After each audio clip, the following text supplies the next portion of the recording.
सारे लंका में जितने राक्षस हैं, रावण का मंदिर है, एकमात्र विभीषण जी का ही केवल भवन। क्या तात्पर्य? ये बड़ी व्यंग्यात्मक भाषा है और इसका अभिप्राय यह है कि मंदिर का अर्थ है कि जहां पर देवता की पूजा की जाती हो। तो लंका में ये जो बड़े बड़े विशाल भवन बने हुए दिखाई दे रहे हैं, कौन को जब गोस्वामी जी मंदिर कहते हैं तो गोस्वामी जी का अभिप्राय क्या कि वस्तुतः लंका के प्रत्येक भवन में एक देवता की पूजा हो रही, और वो लंका में ही नहीं, जिसके जीवन में उस देवता की पूजा है का वो देवता सचमुच का न जाने कितने लोगों के जीवन में, यह कहना चाहिए कि अधिकांश लोगों के जीवन में उसी देवता की पूजा तो हो रही। और वो देवता कौन सा है? का लंका देह नगर है और लंका के प्रत्येक भवन में देह की पूजा हो रही है, देह की सेवा हो रही। और ये कितना विचित्र सत्य है। इसका अभिप्राय है कि जब एक देवता की पूजा की जाती है तो लगता है कि देवता की पूजा कितनी विलक्षण हो रही है अगर पद्धति से की जाए। लेकिन हम लोग यदि अपने जीवन पर दृष्टि डालें तो हम लोग प्रातः काल से लेकर के रात्रि पर्यंत देह देवता की पूजा करते हुए ही तो दिखाई देते हैं। देह देवता को ही संतुष्ट करने की, प्रसन्न करने की, देवता की देह देवता की ही आराधना की जाती।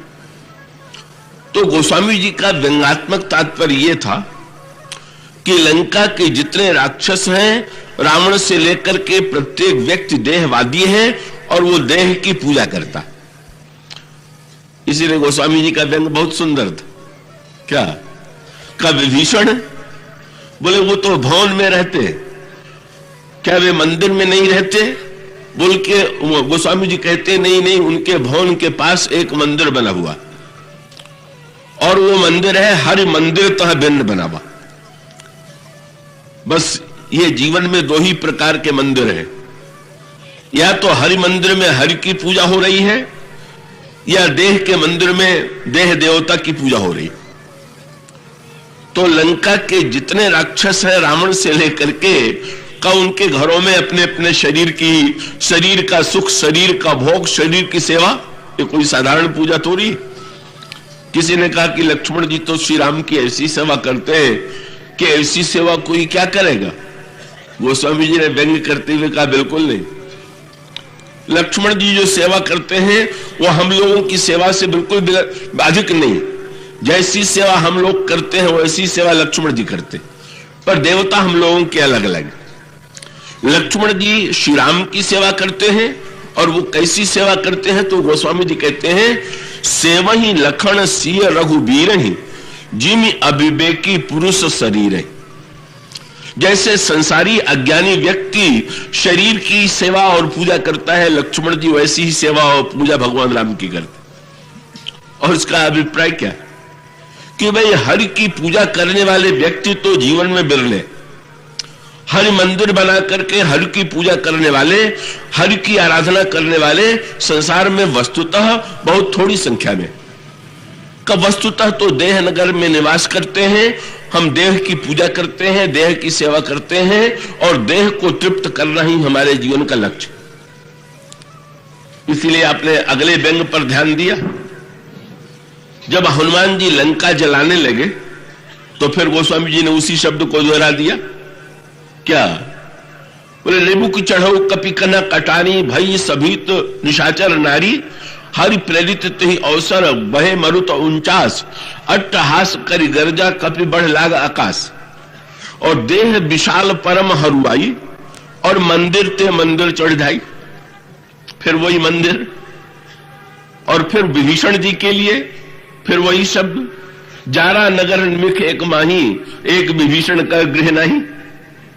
बड़ी विचित्र बात है, हनुमान जी जैसा महान भक्त मंदिर को जला दे और घर को छोड़ दे, ये तो उल्टी बात है। मंदिर को जला देना, सारे लंका के मंदिरों को जला दिया। किसी ने हनुमान जी से पूछ दिया, महाराज आपने लंका के सारे मंदिर जला क्यों दिए? हनुमान जी ने कहा कि भाई ये जो देह देवता की पूजा होती है उसकी अंतिम पूर्णाहुति देह को जलाने में ही तो होती है, और क्या होता है? चाहे देह देवता की जीवन भर जितनी पूजा कीजिए, लेकिन अंत में फूंक देने के सिवाय उसकी अंतिम कोई परिणति नहीं। तो श्री हनुमान जी ने वस्तुतः लंका को जला करके मानो ये बता दिया कि आप देह देवता की चाहे जैसी पूजा करें, अंत में तो महाकाल के द्वारा, हनुमान जी साक्षात शंकर के अवतार हैं, मानो महाकाल जो है का वो इस देह की पूजा को, देह के देवता को विनष्ट किए बिना नहीं रहते हैं, देह को जलाए बिना नहीं रहते। तो भाई एक और है लंका का देह नगर।